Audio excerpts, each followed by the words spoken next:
With my beloved husband by my side, we joyously welcomed our precious child into the world. However, my mother-in-law, whom I'll simply call that, had the audacity to declare that our child wasn't adorable. Can you imagine anyone saying such a thing about their own grandchild? To compound matters, she treated me like an unwelcome intruder. Well, I wasn't about to play the victim. This is the story of a narcissistic mother-in-law and a daughter-in-law who refuses to back down. I'm Viola. I married Elwood when I was 28, and our much-awaited son, Ricky, arrived just a year ago. When Ricky was 6 months old, I returned to work and enrolled him in daycare while I focused on my career. Some might criticize leaving such a young baby in daycare, but there were financial realities to consider. Elwood's job was struggling, and his income had dwindled since we married. In fact, I now earn twice as much as he does. With a newborn, expenses were only mounting. So, I made the decision to return to work early. Fortunately, I've always enjoyed my job, so going back wasn't a hardship for me. However, there was one person who strongly opposed my decision: my husband's mother, my mother-in-law. She had moved in with us 3 months earlier. She didn't seem to approve of me, frequently criticizing not only my parenting but also my daily routines. How could you leave such a young child in daycare? You're not fit to be a mother. Traditionally, women stay home to care for the household. What century do you think we're in? She stubbornly clung to these outdated beliefs. Every evening when I returned from work with Ricky, she would start in on me. You're working late again. Don't you feel guilty leaving Ricky? I spend all day with Ricky on my days off. He's doing well at daycare, so it's fine. I'd defend myself, but whenever I tried to reason with her, she'd scowl angrily. You're just taking the daycare worker's word for it. If you keep this up, the child won't turn out right. My mother-in-law, who never lifted a finger to care for Ricky, constantly lectured me about parenting from her self-appointed pedestal. Adding insult to injury, she didn't hesitate to criticize my character. I regret living with a daughter-in-law like you who only cares about work. Why did my son Elwood marry someone like you? I'm stressed out every day. It's driving me crazy. This time, I had finally reached my limit. If it's that unbearable, should we reconsider living together? You know why we agreed to this arrangement, don't you? There was a backstory to why my mother-in-law moved in with us. Originally, she lived in her husband's home until he had a serious traffic accident that left him paralyzed from the waist down. Later, it was discovered he also had dementia, making it impossible for her to care for him alone.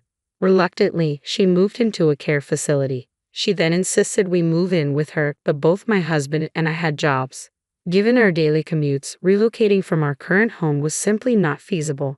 Then one day, without warning, my mother-in-law moved her belongings into our house and made herself at home. It was clear that this living arrangement was not something we had agreed upon. She had taken it upon herself to impose it upon us. It was an unwelcome intrusion. Look, I understand that things are difficult for you because of Dad, I said calmly, trying to keep my frustration in check. That's why we agreed to this arrangement. But remember, we also agreed not to interfere in each other's lives, right? Did we? I don't recall agreeing to anything like that, my mother-in-law retorted, her tone dismissive, seemingly confident that she wouldn't be challenged. Her dismissive attitude grated on my nerves. I had had enough. I agreed to this living situation on the condition that we respect each other's boundaries. This is not what we discussed. Oh, stop being so uptight. Why can't you be more like Sil? She's such a sweet, obedient girl, she remarked, aiming a passive-aggressive jab at me. Sil is my sister-in-law, married to my brother-in-law. She's known more for her cunning nature than any outright character flaws. Upon marrying my brother-in-law, she promptly became a full-time housewife and won my mother-in-law's favor.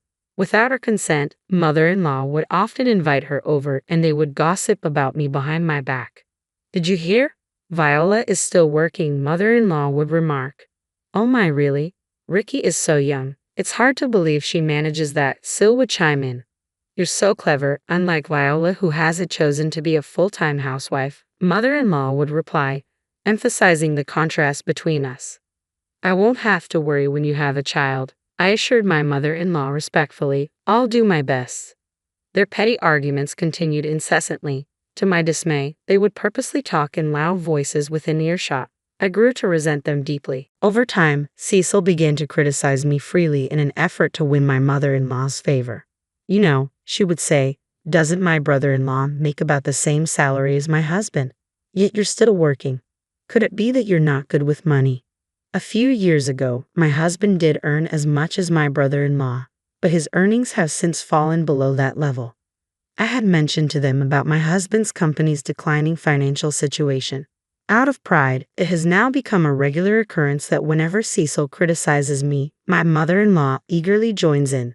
Exactly, she would exclaim. It's unbelievable how she blames others for her financial mismanagement and childcare responsibilities. Sil, promise me you'll never become a wife like her, right? Of course not. I have so much respect for you, ma'am, Cecil would respond. Oh, Cecil, you're such a dear, my mother-in-law would say with evident approval. Their superficial exchange of compliments makes me cringe. I wish they would take it elsewhere. It only adds to my stress. Feeling at my wits' end living with my mother-in-law, I decided to talk to my husband about it. It's about your mother. She keeps inviting Cecil over every day to criticize me. Huh, Mom does that.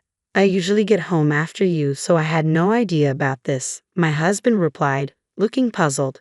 Yes, she does. She promised not to interfere, but she's constantly complaining about me continuing to work. Cecil joins in, and they both gang up on me. I can't take it anymore. My husband paused for a moment before saying something unexpected. But Cecil seems to get along well with Mom, right? Maybe you should try to find a middle ground with Mom too. Viola, were you even listening to me? She's dismissing everything I am. How can I connect with someone like that? I pressed my husband, frustration evident. He scratched his head in irritation. Don't get so worked up. Just try to act more like Sil for now. I'm sure Mom will warm up to you, he suggested. What does that even mean? You want me to flatter her like Cecil does? I've had enough. I was foolish to ask for your help. I felt utterly isolated. Frustration bubbled up inside me before giving way to anger. The snide remarks from my mother-in-law and sister-in-law continued unabated. The next day, as I started preparing dinner after returning home, I heard, "Are you planning another half-hearted dinner today? I'm tired of your lazy cooking." That's because she insists on working, you know. If it were up to me or my mother-in-law, we would never serve our husbands such low-quality meals. Right, for the record, my mother-in-law's cooking is nothing to brag about. It's overly seasoned and not particularly delicious. As for my sister-in-law, her domestic skills are quite apparent, considering how often she practically lives at our place. Silently seething, I continued with my dinner preparations. When my husband returned home, both my mother-in-law and Cecil suddenly changed their demeanor and stopped criticizing me. This made my husband doubt my words. Just when everything seemed to settle into a tense routine, an unexpected incident shook things up. I received a call from the daycare center during my work shift. I quickly contacted my husband and rushed home. There, I found my mother-in-law and my tearful son waiting for me. What do you think you're doing, mother-in-law? How could you take Ricky from the daycare without asking me? I exclaimed in frustration. My mother-in-law sighed as though weary of the conflict and gave me a condescending look. What's all the commotion about? I did it for my grandson. Besides, why waste money on a childcare center? Raising a child is a mother's responsibility, isn't it? But that's just your viewpoint, isn't it? We have our reasons for sending Ricky to daycare.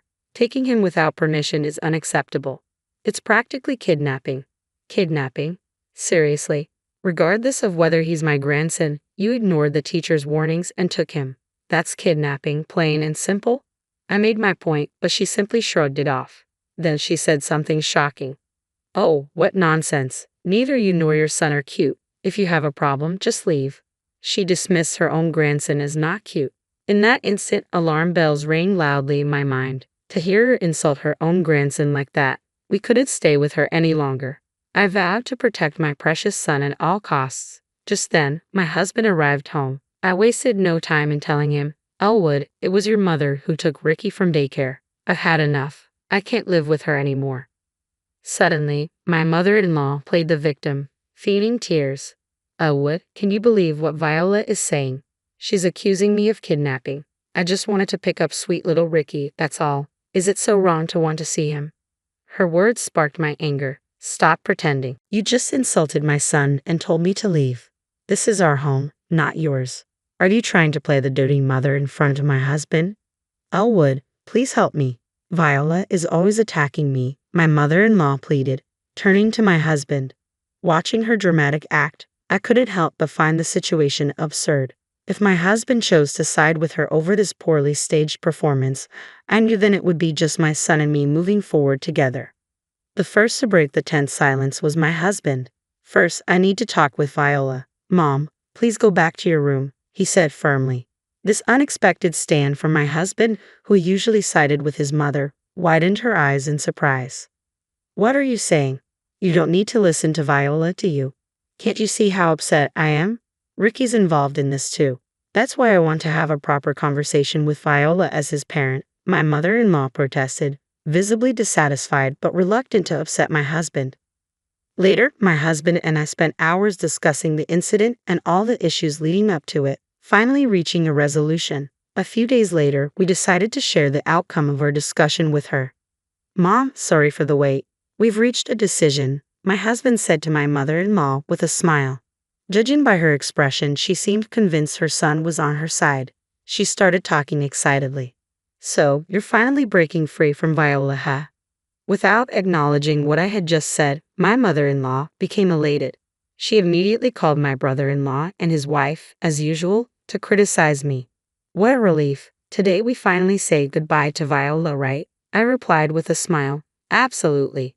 "Well then, hurry up and leave and take that not-so-cute kid who looks just like you with you.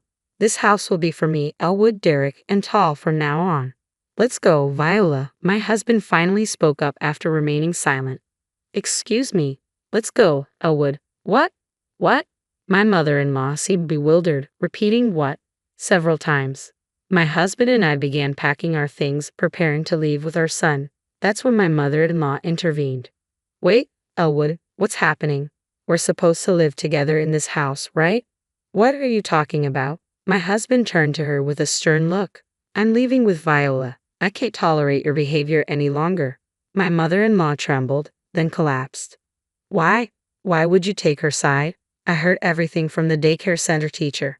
How you took Ricky without permission, yelled at the staff, and spoke ill of Viola. Everything. I never expected you to stoop so low, Mom," my husband said sternly. "You've caused enough damage by surrounding yourself with people who only echo your views. Enjoy your life with them." He took my hand and said, "Let's go," guiding me out of the house. Throughout our departure, my mother-in-law called up to him, crying. On our way to our new home, my husband apologized. "I'm sorry. I should have realized sooner. I hope you can forgive me." "What are you talking about? Your actions now mean everything to me," I replied with a smile. Knowing he believed and supported me over his mother was deeply reassuring. Since then, we have cut ties with my mother-in-law and my brother-in-law's family, and we have found peace in our daily lives once again. After we terminated our lease on the house, my mother-in-law, having nowhere else to go, apparently moved in with my brother-in-law and his wife. With her presence adding financial strain, my brother-in-law's income became insufficient.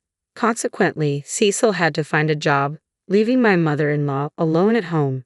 There was no one left for her to gossip with or about.